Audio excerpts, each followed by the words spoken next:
వారికి గనక చూసుకున్నట్లయితే ప్రధానంగా వృశ్చిక రాశి వారికి ధనభావం మీద శని యొక్క దృష్టి, గురువు యొక్క దృష్టి కూడా ధనభావం మీద ఉంది. మరి ఈ ధనస్థానం మీద శని గురువుల యొక్క దృష్టి ఉండడం ఒక ఎత్తు అయితే, డబుల్ ట్రాన్సిట్ అంటారు దాన్ని. దాంతోపాటు మీకు ఈ గురువుతో పాటు శుక్రుడు కూడా వచ్చి చేరుతున్నాడు అష్టమ స్థానంలో. దీనివల్ల మీకు కలిగేటువంటి అద్భుతమైన ఫలితాలు ఏమిటి, ఏ విషయాల పట్ల మరీ కించింత జాగ్రత్తగా ఉండాలి, ఏ దేవతారాధన చేసుకోవాలి అనేటువంటి అంశాలు చెప్తుంది నేనైనప్పటికీ చెప్పిస్తుంది సాక్షాత్ లలిత అమ్మవారిగా భావిస్తూ, ఆ లలితాంబిక అమ్మవారి యొక్క అనుగ్రహం మీకు పరిపూర్ణంగా కలగాలని మనస్ఫూర్తిగా కోరుకుంటూ, ఇక్కడ గమనించినట్లయితే ధనభావంలో ఎప్పుడైతే మీకు డబుల్ ట్రాన్సిట్ ఉందో ఇది ధనాభివృద్ధిని, ఎప్పటి నుంచో చూడండి ఏమండి మాకేంటో ధనాభివృద్ధి అవ్వట్లేదు అంటూ ఉంటారు. ధనాభివృద్ధిని ఖచ్చితంగా ఇస్తుంది డబుల్ ట్రాన్సిట్ ఉన్నాం అంటే. గతంలో ఒక 20,000 జాబ్ చేస్తున్నాం, ఒక 30,000 అవ్వడం, లేకపోతే ఒక 1,00,000 జాబ్ చేస్తున్నాం, 1,25,000 అవ్వడం, లేదంటే మరి 1 CR ప్యాకేజ్ అంటూ ఉంటారు కొంతమంది, అలాంటి వాళ్ళకి ఇంకొంచెం పెరగడం. అంటే ఏదైనా కానీ మీరు ఇప్పుడు ఏదైతే సంపాదిస్తున్నారో ఆ సంపాదన పెరిగేటువంటి యోగం ఉండేటువంటి కాంబినేషన్ ఇది.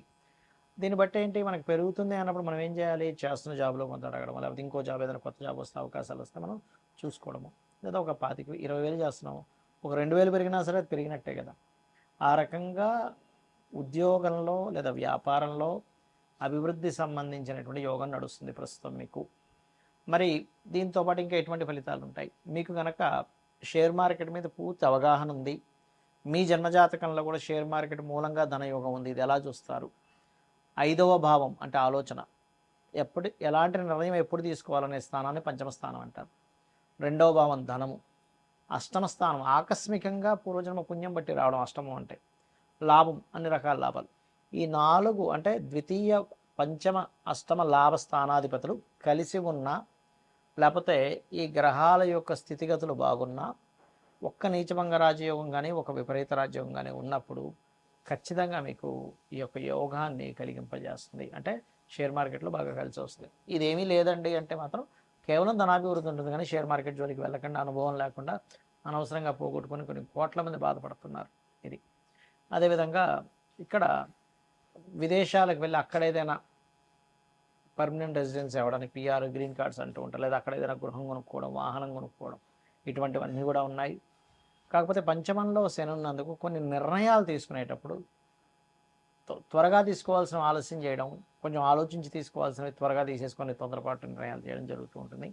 దశమంలో కేతు ఉన్నాడు కాబట్టి కొంచెం చేస్తున్న ఉద్యోగంలో కూడా కొద్దిగా తెలియని డిప్రెషన్ అనుకోండి, స్ట్రెస్ అనుకోండి, ఇష్టం లేకుండా వెళ్ళడం లాంటివి జరుగుతూ ఉంటాయి. కాబట్టి మీరు ఏం చేస్తారు, గణపతి ఆలయాలకు వెళ్తూ ఉండండి, కాలభైరవుడి యొక్క అష్టకం చేసుకోండి, ఓం కామేశ్వర ముఖాలోక కల్పిత శ్రీ గణేశ్వరాయ నమః అనే మంత్రం, లేదా ఓం మాణిక్య మకుటాకార జానుద్వయ విరాజితాయ నమః చేయండి, అన్ని విధాలు బాగుంటుంది.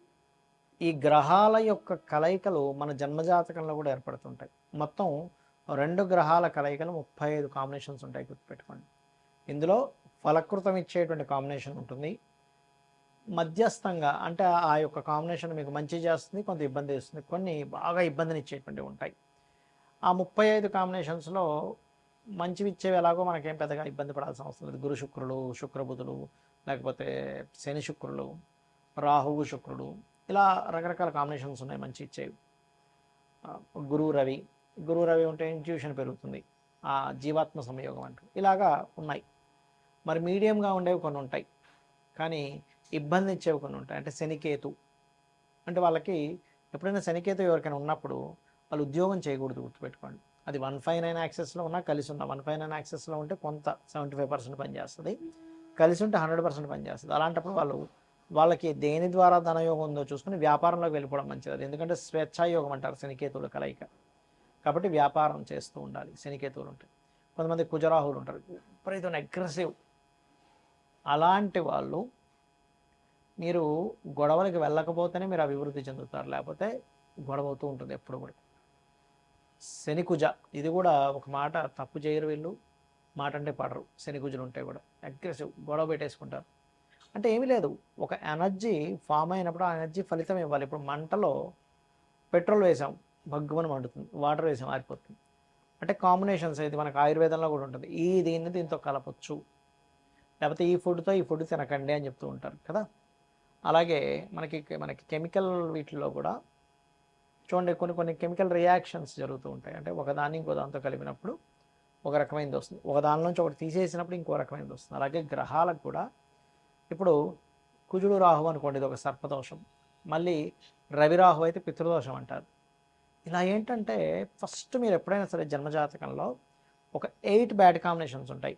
శనికేతువులు, కుజరాహువులు, కుజరవి కాదులేండి, రవిరాహువులు, అదేవిధంగా శని కుజ, బుధ కుజ, ఈ రకంగా ఉంటాయన్నమాట.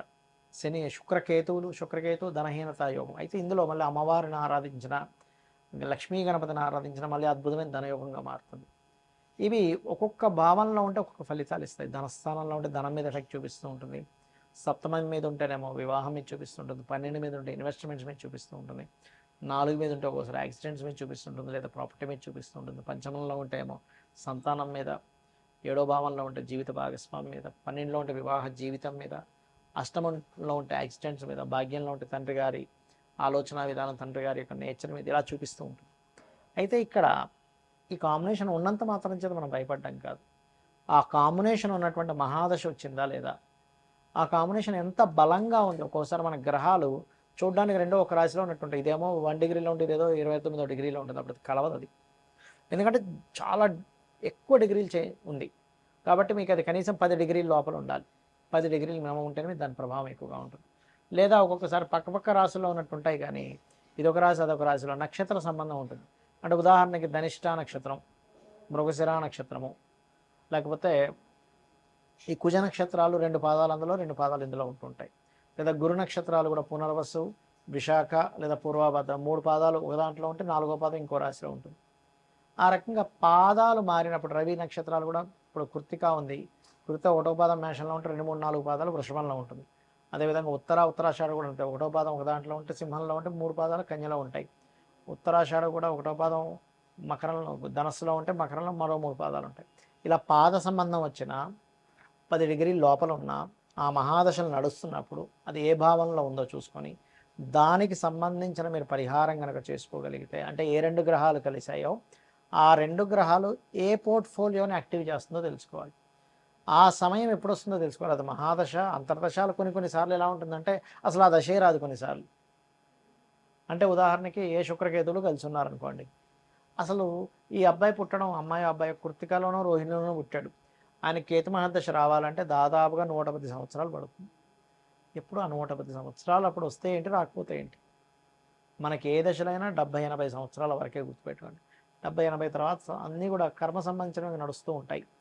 కాబట్టి మహాదశ వస్తుందా లేదా, ఆ కాంబినేషన్ ఎంత బలంగా ఉంది లేదా ఎంత బలహీనంగా ఉంది, నిజంగా ఏదైనా పోర్ట్ఫోలియోని యాక్టివ్ చేస్తుందా, లేకపోతే ఉన్నాయి పేరుకి కొన్ని మంచి కాంబినేషన్స్ కూడా అంతే అండి. పేరుకి మాత్రం అద్భుతమైన యోగం ఉందండి. ఎందుకంటే 2 గ్రహాల కలయిక ఈజ్ యోగం. మనం ఇప్పటివరకు ఈ రాశి వారికి ఈ భావాన్ని యాక్టివ్ చేస్తుందని చెప్పడానికి కూడా కారణం ఏంటంటే అది యోగాన్ని యాక్టివ్ చేస్తుంది. కాబట్టి మీకు ఏదైనా ఇప్పుడు నేను చెప్పినటువంటి కాంబినేషన్స్లో ఏదైనా ఫలానా భావనలో ఉంది, ఆ మహాదశ నడుస్తుంది, అంటే శుక్రకేతులు కలిసినారు, శుక్రుడు దశ కనుక కేతు దశగా నడుస్తుంటే అది యాక్టివ్ అయిపోతుంది. లేదా శుక్రుల్లో కేతువు, లేదా శని కుజులు కలిసినారు, శనిలో కుజులు లేకపోతే కుజుల్లో శని యాక్టివ్ అవుతూ ఉంటుంది. అదేవిధంగా రవిరాహువులు, రాహువు కుజుడు, శనికేతువులు, ఇలా అది యాక్టివ్ అయినప్పుడు దానికి సంబంధించిన దానం ఇవ్వండి. ఖచ్చితంగా మీరు చాలా పెద్ద ఎఫెక్ట్ నుంచి బయటపడతారు. దానికి సంబంధించిన దానం ఇవ్వడం. ఇప్పుడు శనికేతులు ఉన్నారు, వెంకటేశ్వర స్వామి ఆలయానికి వెళ్ళడం, కుజరాహులు ఉన్నారు, నరసింహస్వామి లేదా దుర్గా ఆలయాలకు వెళ్ళడం, రవిరాహులు ఉన్నారు, పితృదేవత ఆరాధన చేయడము మరియు సూర్యాలయాలు, దుర్గా ఆలయాలకు వెళ్ళడం, బుధకుజులు ఉన్నారు, విష్ణు సహస్రనామాలు చదువుకోవడము మరియు లక్ష్మీ నరసింహస్వామి ఆరాధన కూడా చేసుకోవచ్చు అక్కడ. మరియు అదేవిధంగా కుజరాహులు ఉన్నారు, నరసింహస్వామి ఆరాధన చేయడం లేదా రుద్రం చదువుకోవడం, ఇవి చేసినట్లయితే ఖచ్చితంగా మీకు అన్ని విధాలా బాగుంటుంది.